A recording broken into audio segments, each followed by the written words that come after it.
السلام علیکم. یاسین انالیسس.com کے پلیٹ فارم پر آپ تمام لوگوں کو خوش آمدید. اور میں آپ تمام لوگوں کا تہ دل سے شکر گزار ہوں جو آپ تمام لوگ اپنے زیادہ سے زیادہ وقت نکال کر اس یاسین انالیسس.com کو سنتے ہیں اور اپنے پورٹ فولیو کو بہتر طور پر مینیج کرنے کے لیے اس کو بغور اس کا جائزہ بھی لیتے ہیں اور آپ یہ کوشش بھی کرتے ہیں کہ اس کو زیادہ سے زیادہ پھیلایا جائے. میں آپ تمام لوگوں کا شکر گزار ہوں. بہرحال یہ ہفتہ آج شروع ہو چکا ہے. منڈے کا دن ہے, 20 دسمبر آج ڈیٹ ہے. اور جس طریقے سے آپ تمام لوگ جانتے ہیں کہ منتھلی کلوزنگ آنے والی ہے, کوارٹرلی کلوزنگ ہے, ہاف ایئرلی کلوزنگ ہے, ڈیلی کلوزنگ, ویکلی کلوزنگ, تمام کلوزنگ جو ہے اس ہفتے ہمارے پاس دیکھنے میں آ رہی ہے. اور بہت ساری امپورٹنٹ ایونٹ جو ہیں وہ آپ کے ساتھ شیئر کرنے. آج سب سے زیادہ امپورٹنٹ ایونٹ جو پاکستان کے حوالے سے ہے وہ OIC organisation of Islamic conference منعقد کی جا رہی ہے اسلام آباد میں, جس کا سب سے امپورٹنٹ جو مرکز ہے, جو تمام باتوں کا جو پوائنٹ ہے وہ ہے افغانستان. ہم دیکھ رہے ہیں کہ پچھلے اسی سال کے جو اگست کا مہینہ تھا جس میں امریکہ نے اپنی تمام فوجیں یا نیٹو الائنس کی جتنی بھی فورسز پچھلے 20-25 سالوں سے افغانستان پر مسلط تھیں وہ تمام کی تمام وہاں سے جا چکی ہیں. اس حوالے سے ایک بڑا گیپ کریٹ ہو گیا اور افغانستان میں جو ایک انیرکی اور کیوس والی سچویشن ہے وہ بہت گھمبیر ہوتی چلی جا رہی ہے. اور اس حوالے سے پاکستان کا کردار پوری دنیا اس کو سراہ رہی ہے اور پاکستان بہت زیادہ کوششیں کر رہا ہے کہ خاص طور پہ عمران خان کی سربراہی میں جو کام ہو رہے ہیں اس میں یہ کوشش کی جا رہی ہے کہ ہمارے پڑوسی ملک افغانستان جو کہ برادر اسلامی ملک ہے وہاں پہ جو بھی پرابلم ہے, جو کرائسس ہیں, جو فائنینشیل ایک کیوس انینارکی والی سچویشن کریٹ ہوئی ہے اس کو بہتر طور پر ہینڈل کیا جائے. عمران خان صاحب نے یہ بات واضح طور پر دنیا کو بتا رکھی ہے کہ اگر انہوں نے افغانستان کو تنہا چھوڑ دیا تو یہ بہت زیادہ خطرناک ہوگا, نہ صرف پاکستان اور اس کے جو پڑوسی ممالک ہیں ان کے لیے بلکہ اکراس دا ورلڈ پوری دنیا میں ایک جو انتہا پسندی والی جو ایک سوچ ہم یہ دیکھ رہے ہیں کہ وہ اٹھی ہوئی ہے جس کے خلاف پوری دنیا جو ہے وہ نبرد آزما ہے کہ ایک جو فنڈامنٹلسٹ جو سوچ ہے یا دوسروں کو مار دینے والی جو سوچ ہے اس کو ہمیں ختم کرنے کی ضرورت ہے اور افغانستان میں ایک نئی مربوط حکومت قائم کرنے کی ضرورت ہے. اور خاص طور پہ جو خواتین کی ایجوکیشن کے حوالے سے, بچیوں کی تعلیمی کردار کے حوالے سے جو باتیں وہاں پر چل رہی ہیں یا میڈیکل ایڈ کے حوالے سے ہے یا فوڈ کرائسس کے حوالے سے بہت زیادہ باتیں ہو رہی ہیں کہ افغانستان میں فوڈ سیکیورٹی بہت زیادہ خطرہ لاحق ہو گیا ہے اور وہاں ایجوکیشن ہے, ہیلتھ سیکٹر ہے, اس کو بہت زیادہ بنانے کی اور انفراسٹرکچر کریٹ کرنے کی بہت زیادہ ضرورت ہے. اس حوالے سے عمران خان صاحب بہت اچھا کردار ادا کر رہے ہیں اور پوری دنیا کو انہوں نے جھنجھوڑا ہوا ہے, خاص طور پہ اسلامک ورلڈ کو, کہ وہ افغانستان کی بھرپور مدد کریں. اور اس حوالے سے ہم نے یہ دیکھا کہ سعودی عرب نے اور دوسرے ممالک نے millions and billions of dollar کی امداد کرنے کا اعلان کیا ہے جو کہ ایک بہت خوش آئین بات ہے. اور ہماری یہ کوشش ہے پاکستان ہونے کے ناطے اور ایک برادر اسلامک ممالک ہونے کے ساتھ اور ہمارے پڑوسی ہونے کے ناطے کہ افغانستان میں ایک پرامن اور مربوط نظام نہ رائج ہو اور ایک امن اور شانتی کا گہوارہ اس کو بنایا جائے, جو کہ پچھلے 40-50 سالوں سے ہم یہ دیکھ رہے ہیں کہ پہلے روس نے اس پہ قبضہ کیا ہوا تھا, پھر امریکہ کی طرف سے 9/11 کے بعد بہت زیادہ وہاں پہ حالات دگرگو رہے جس کی وجہ سے افغانستان کے جو انٹرنل حالات ہیں وہ بڑے گھمبیر ہیں. بہرحال یہ OIC آرگنائزیشن کا جو سلسلہ ہے جو میٹنگ ہو رہی ہے اسلام آباد میں یہ بہت زیادہ خوش آئند ہیں. اچھا, اس کے علاوہ آج ارلی مارننگ ہم نے یہ دیکھا کہ چائنا کی طرف سے ایک خبر آئی کہ چائنا نے جو اپنا جو انٹرسٹ ریٹ ہے, جو پرائم انٹرسٹ ریٹ کہلاتا ہے, وہ 3.85 سے ڈکلائن کر کے 3.8% کر دیا ہے. یہ بڑی ایک عجیب و غریب خبر ہے کیونکہ پوری دنیا میں ہم یہ دیکھ رہے ہیں کہ ہر طرف انٹرسٹ ریٹ بڑھانے کی باتیں ہوتی چلی جا رہی ہیں کہ جناب شرح سود میں اضافہ کیا جائے, چاہے وہ امریکہ ہو, یورپین سینٹرل بینک ہو, برطانیہ ہو, ہر طرف ہمارے پاس یہی چرچا ہے کہ اب انٹرسٹ ریٹ کو بڑھانا پڑے گا. اور اس کی وجہ یہ ہے کہ جس طریقے سے ہم نے پچھلے 8-10 سالوں میں مہنگائی کا طوفان برپا ہوتے ہوئے پوری دنیا میں دیکھا ہے, نہ صرف پاکستان بلکہ پوری دنیا اس کا رونا رو رہی ہے. اور اس کی وجہ صرف یہی ہے کہ جو کروڈ آئل کی پرائسز, جو انرجی سیکٹر کی پرائسز ہائر نوٹس پہ گئی ہیں, اس وجہ سے ہم یہ دیکھ رہے ہیں کہ جو افراط زر کا جو سلسلہ ہے, جو افراط زر ہے وہ بہت زیادہ بڑھ گیا ہے. نہ صرف افراط زر بلکہ اور جو امپورٹنٹ فیکٹرز ہم دیکھتے ہیں اس میں بہت زیادہ مہنگائی کا عنصر شامل ہے. تو جس کی وجہ سے یہ کہا جا رہا ہے کہ اب شرح سود میں اضافہ ہونا چاہیے اور اضافہ کرتے رہنا چاہیے، لیکن ہم اس اضافے کی جگہ پر ہم آج چائنا کی طرف سے یہ دیکھ رہے ہیں کہ اس نے شرح سود میں کمی کر دی ہے، 0.05% ڈکلائن کر دی ہے، جو کہ ایک عجیب و غریب، ایک حیران کن واقعہ ہے۔ یعنی اس کو اگر ہم اقتصادی جنگ امریکہ کے حوالے سے کہیں، امریکہ اور چائنا کے درمیان جو ایک جنگی کیفیت چل رہی ہے، جو فائنینشیل وار ہے، وہ بھی اس کا ایک شاخسانہ ہو سکتا ہے۔ بہرحال یہ بڑا امپورٹنٹ آج خبر تھی، لیکن آج ہم صبح سے یہ دیکھ رہے ہیں کہ اومیکرون کے بیسس پہ پورے یورپ کو بند کرنے کی بات کی جا رہی ہے، برطانیہ کو بند کرنے کی باتیں کی جا رہی ہیں، بیلجیم برسلز میں پروٹیسٹ ہو رہا ہے کہ ہم اومیکرون کو نہیں مانتے، ہم کسی کرونا وائرس ویرینٹ کو نہیں مانتے، اور اب ہم کسی لاک ڈاؤن اور شٹ ڈاؤن کے متحمل نہیں ہو سکتے، جس کی وجہ سے پورے یورپ میں کہیں نہ کہیں ہم دیکھ رہے ہیں کہ وہاں پہ پروٹیسٹ ہو رہا ہے۔ لیکن اس کے باوجود آج ہم یہ دیکھ رہے ہیں کہ مارکیٹیں تقریباً نیئرلی 1.5% ڈکلائن ہو گئی ہیں، 3% کروڈ آئل کی مارکیٹیں ڈکلائن ہو گئی ہیں، تقریباً $3 مارکیٹیں ڈاؤن ہوئی ہوئی ہیں، کروڈ آئل کی مارکیٹیں۔ اور یہی کہا جا رہا ہے کہ جناب لوگوں میں بہت زیادہ فیئر فیکٹر ہے کہ جناب لاک ڈاؤن اور شٹ ڈاؤن کر دیا جائے گا تو ہمارے جو ٹریول جو وہیکلز ہیں وہ نہیں چلیں گے، ٹرک، گاڑیاں، بسیں، ایئر لائن سیکٹر جو ہے وہ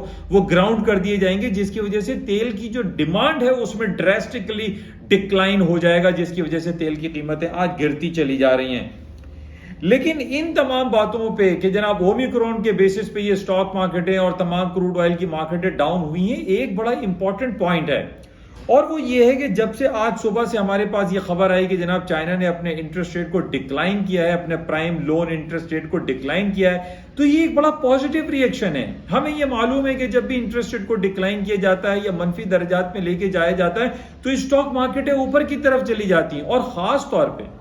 آپ اس بات کو ذہن نشین کیجئے، خاص طور پہ جب بروز پیر منڈے پہلا دن جو ہوتا ہے ہفتے کا، اس میں مارکیٹیں اگر ڈکلائن کر جاتی ہیں، ڈاؤن ہو جاتی ہیں، تو ہمیں سیم ڈے میں یا ویری نیکسٹ 2-3 ڈیز میں ہم دیکھتے ہیں کہ یہ ساری مارکیٹیں ریکور ہو جاتی ہیں۔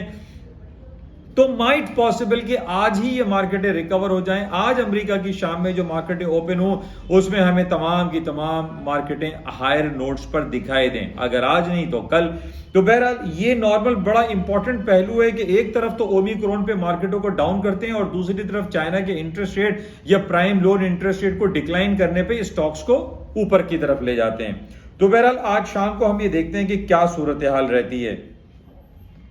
اچھا، اس کے علاوہ یہ ہفتہ ہمارے پاس شارٹ اینڈ ویکینڈ رہے گا، کیونکہ فرائیڈے کو مارکیٹیں بند رہیں گی یا بند جیسی رہیں گی، کیونکہ سیٹرڈے اور سنڈے ہمارے پاس آ رہا ہے کرسمس ہالیڈیز۔ پوری یورپ، امریکہ، پاکستان میں مارکیٹیں بند رہتی ہیں، ہمارے یہاں قائد اعظم کے حوالے سے چھٹی رہتی ہے، لیکن ہم یہ دیکھ رہے ہیں کہ یہ جو کرسمس ہالیڈیز میں ایک ہیوج شاپنگ فیسٹیول ہوتا ہے، ان بیسس پر بھی اسٹاک مارکیٹوں میں گروتھ دوبارہ سے آ سکتی ہے۔ آج کی مارکیٹیں صرف ایک پوائنٹ پہ کہ جناب اومیکرون پھیل رہا ہے اور اومیکرون سے ڈیتھس ہونا شروع ہو گئی ہیں، اس کی وجہ سے جو ایک فیئر فیکٹر ہے مارکیٹیں ڈاؤن ہوئی ہیں۔ لیکن آئی پرسنلی سپوز فیل، جو میری اپنی ایک انر فیلنگ ہے کہ جناب چائنا نے انٹرسٹ ریٹ ڈکلائن کیا ہے اور اومیکرون کی خبریں پھر دوبارہ صحیح ہو جائیں گی کہ دیر از نو اومیکرون ویریئنٹ اور کوئی زیادہ خطرے کی بات نہیں ہے اور مارکیٹ دوبارہ اوپر چلی جائیں گی۔ تو دیکھتے ہیں اس کو کہ آج کیا صورتحال رہتی ہے۔ اچھا، اس کے علاوہ پچھلے ہفتے کی تھوڑی سی بات کر لیتے ہیں۔ پچھلے ہفتے ہمیں معلوم ہے کہ امریکہ کے فیڈرل ریزرو جو اوپن مارکیٹ کمیٹی ہے، FOMC federal open market committee, اس نے اپنے انٹرسٹ ریٹ کو تقریباً نیئرلی 0% پہ انچینج چھوڑا، لیکن اس نے اپنے بانڈ پرچیزنگ کو $30 بلین سے ڈکلائن کر دیا، یعنی جو پچھلے 2-3 مہینے پہلے یا 5 سالوں سے ہم دیکھ رہے تھے کہ امریکہ کا سینٹرل بینک $120 بلین کی جو خریداری کر رہا تھا، بانڈ پرچیز کر رہا تھا، اس کو ڈکلائن کیا پچھلے مہینے، اور اس نے $15 بلین ڈکلائن کر کے $105 بلین کر دیا تھا۔ اس $105 بلین کو اب مزید $30 بلین ڈکلائن کر کے محض $75 بلین کی پرچیزنگ صرف رہ گئی ہے امریکہ کے سینٹرل بینک کی جانب سے، اور اب یہ کہا جا رہا ہے کہ اس بیسس پہ کیونکہ ڈالر کی جو فراوانی تھی وہ ڈکلائن ہو جائے گی، افراط زر بہتر ہو جائے گا، کم ہو جائے گا، مہنگائی میں کمی آئے گی، اس لیے انٹرسٹ ریٹ بڑھانے کی ضرورت نہیں ہے، اور اسی وجہ سے پچھلے ہفتے امریکہ نے اپنے انٹرسٹ ریٹ کو بڑھایا نہیں، بلکہ اس نے بانڈ پرچیزنگ کو ڈکلائن کر دیا، جس کو ہم ایسٹ پرچیز بھی کہتے ہیں۔ تو تو اٹس ویری امپورٹنٹ، اور اس بیسس پہ گولڈ کی قیمتیں اور جو ڈالر ہے، ڈالر کی جو قدر و قیمت میں اضافہ ممکن ہے۔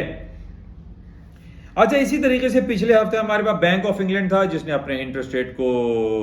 0.1 یعنی 10 بیسس پوائنٹ پہ انٹیکٹ رکھا۔ یورپین سینٹرل بینک کی میٹنگ تھی جس نے اپنے انٹرسٹ ریٹ کو 50 بیسس پوائنٹ مائنس میں رکھا۔ ڈپازٹ فیسلٹی ریٹ اس نے اپنے منفی درجات میں رکھا۔ تو یہ بڑا ایک پازیٹیو سینٹیمنٹ ہے جس کی بیسس پہ پچھلے ہفتے فرائیڈے کو بھی ہم نے دیکھا کہ مارکیٹ تھوڑا ڈاؤن تو ہوئی لیکن اتنا زیادہ ڈریسٹکلی فال ڈاؤن کا شکار نہیں ہوئی، کیونکہ انٹرسٹ ریٹ کے حوالے سے کوئی بڑی خبر ہمارے سامنے نہیں آئی۔ صرف آج ارلی مارننگ ہمارے پاس آئی ہے جو کہ اینٹی امریکہ، اینٹی یورپ کنٹری کہلاتی ہے، دیٹ از چائنا، اور اس نے اپنے شرح سود میں نفی کی ہے، منفی کیا ہے، منہا کر دیا ہے، کم کر دیا ہے، جو کہ اسٹاک مارکیٹ کے لیے نارملی یہ پازیٹیو کنسیڈر کیا جاتا ہے۔ اچھا، پاکستان اسٹاک مارکیٹ کی بات کرتے ہیں۔ آج کراچی اسٹاک ایکسچینج الحمدللہ بہت پلس ہے، اور اس کے پلس ہونے کی وجہ ہم صرف یہ کہہ سکتے ہیں کہ آرگنائزیشن آف اسلامک کانفرنس منعقد کی جا رہی ہے اسلام آباد میں، جو کہ ایک پازیٹیو ریئیکشن ہے، ایک پازیٹیو سینٹیمنٹس ہیں، جس کی وجہ سے آج کراچی اسٹاک 425 پوائنٹ پلس ہے۔ لیکن آج ہمارے پاس اسٹیٹ بینک آف پاکستان کی طرف سے ایک خبر آئی ہے کہ جناب ڈالر کی جو خریداری ہے، ایک عام آدمی جو ڈالر کو خرید رہا ہے اس کو مزید کرب کیا جا رہا ہے، ڈالر کی پرچیز کو کنٹرول کیا جا رہا ہے۔ اس کی وجہ سے مائٹ پاسبل آئندہ چند دنوں میں ڈالر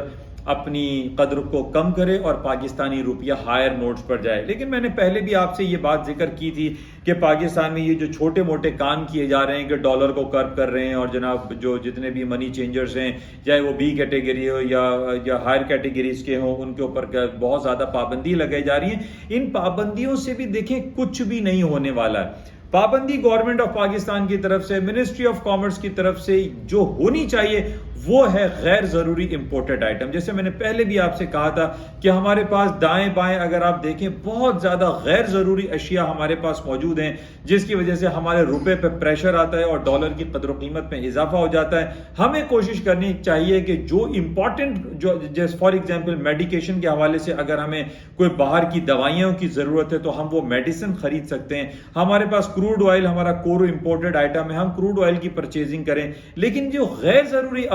جو آئٹم ہیں، جو